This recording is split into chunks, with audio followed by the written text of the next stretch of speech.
the concept behind it is based on a story of Stephen caught in a traffic jam for a road accident and the soul of the dead person coming. Did you watch Sixth Sense ever? Well, you have to ask him that. I mean, I think, taking it, for me, as a sort of broader thing, I think that it's really about, if you look at the themes, it's really about the incidents that you make up in your own life, and you look back on it, and everyone can do this, no matter how old you are.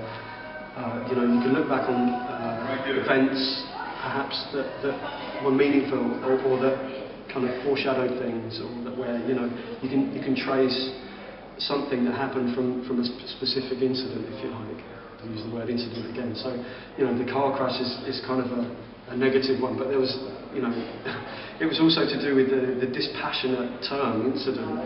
It's one of those things where you have, in this country, when there's a road accident and the sign says police incident, there could be like multiple deaths, and it's really tragic for the people involved, but you have this dispassionate term incident, and we were kind of thinking about that as well. But for me, it's a broad thing, so it's not always negative things. It might be positive things about your childhood, about growing up, about leaving school, your first girlfriend, all that kind of stuff. Or it might be, there's some quite dark stuff in there too. What's an incident in your life that changed things forever? Well, an incident in my life. Well, lots of things. I would have to say the biggest thing was probably meeting my wife. That was a very meaningful thing, and it was almost an accident that we met, so that was great. That was a good incident. I've had car accidents. I've been involved in a car accident. That was a negative incident.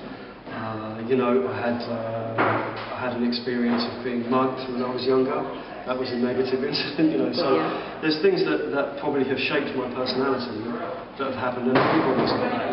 Death of a parent, or illness in the family, or losing a job, or even having a career, having a job. I've been very lucky that my career as a musician has kind of grown out of a chance meeting with an older musician who helped me out a lot when I first expressed an interest in the music, in being a musician. So that was a kind of happiness. There's loads of things. I think everyone can look back into. This is the key for you. So, we're talking about happy incidents, positive and negative. Do you agree with Stephen when he says that the saddest music is often the most beautiful? It can be, yeah. We're not miserable people, though. I'd have to.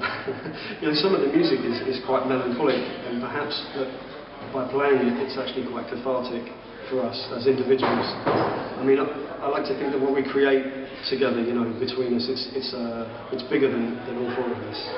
The whole thing, the whole atmosphere, the crowd, the vibe that we create, and we try and create together. That we put a lot of work into making the show special, not just tonight when we're doing the 3-hour thing, but every show, we have the multimedia thing. So we're kind of trying to draw people into our world, and sometimes that world's a little bit dark. But there's uplifting moments in there too, I'm sure. You also published a DVD. The DVD that's just come out was from the previous tour.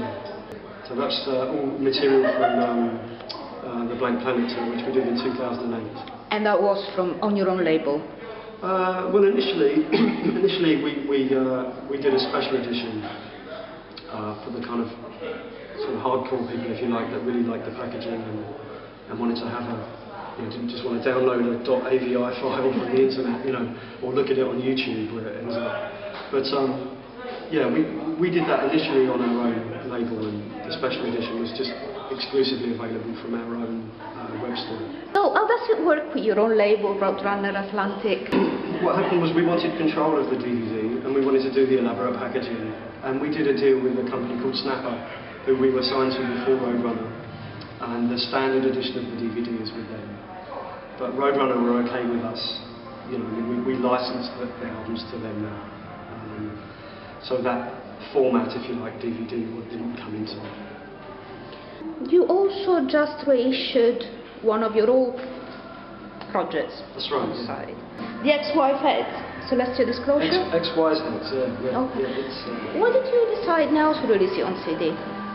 Well, it was it was something that I've been working with this guy Jeff Lee for a long time, and originally if you like, the concept behind the CD, the album, was a vinyl. It was an exclusive, limited edition vinyl, and we sort of wrote the music to the format of the vinyl. So we had one long piece on each side of the album. And both Jeff and I, after a couple of years after it had been out, we actually thought it was one of the strongest things we've done together. I mean, it's not commercial, it's very atmospheric, it's quite immersive for me. I mean, it's very difficult to talk about your own thing, but it's something that we both felt was some of the strongest work that we've done together. And we had the opportunity to re-release it on CD. So we added a bonus track. There's a guy who guested on one of our previous albums. He's an Indian guy who plays guitar, and we felt that the mood of that piece, which was also another long 12-minute piece, fitted perfectly with the mood of the other two. So we decided to make it a CD. It's different for the CD format, but the original idea was to have one track's like 17, 18 minutes and the other's like 20 minutes, something like that. Off the top of my head. And that just came out a couple of days ago. That's right, that came out last week. Yeah. So, if obviously you don't know how it's going yet because you just came out, but if that's going well, do you think you're doing any more with XY Feds? Oh yeah, we've done quite a lot already. We've done that's actually the sixth album if you go back to the beginning, and we're in the closing stages of another one.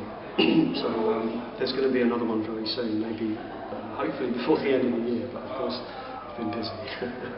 One of your strengths back to Porcupine Tree is to sort of keep up to date with what is happening around you in the music industry. Is there anything lately that caught your attention?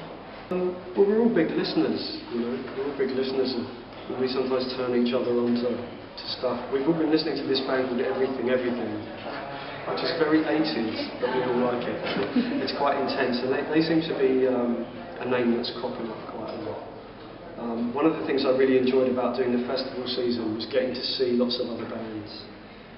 Not always possible, but when we're on the same bill as somebody, check them out. That's one of the few times I often get to actually go and see a show, sometimes from the side or just a little bit. But it was great. I really enjoyed seeing the Deftones this summer. I enjoyed doing the tour with Coheed and Cambria because I was completely unfamiliar with their music, and it was kind of I enjoyed that. I enjoyed loads of other bands. Yeah, I enjoyed the Sayer. We played with them. I think it was at Coachella. I really enjoyed LCD Sound System, and it's great to see that the live music scene is very healthy. You played Download. What was your favourite act on that bill? I actually didn't see much of Download. We flew in from a Swiss festival we'd done the night before. We were all exhausted. We were on it was a glorious sunny day, and then about half an hour before we were due to go on, it absolutely tipped down with rain. So I got to watch a little bit of Dillinger Escape Plan while we were setting up, and it's very, very difficult, in the pouring rain to get the vibe going, but we were just unlucky. That's the way it goes with festivals sometimes, It was a lovely day, and then suddenly the heavens opened. It's part of the charm of festivals anyway, being covered in mud. That's right, there was loads of people with Macs on, it wasn't one I'd care to really put it that way. What's next for Porcupine Tree? Well, this is the last show of the tour. We've been touring together for about 13 months, something like that. So today is sort of the end of the interlude tour, if you like. And then we're going to take some time off, and I guess we're going to reconvene next year sometime. There's no solid plans at the moment. We just have to see what happens. Okay. Anything else you would like to say? I can't think of anything. Thank you very much for your time, Okay, no and good luck for tonight. Thank you.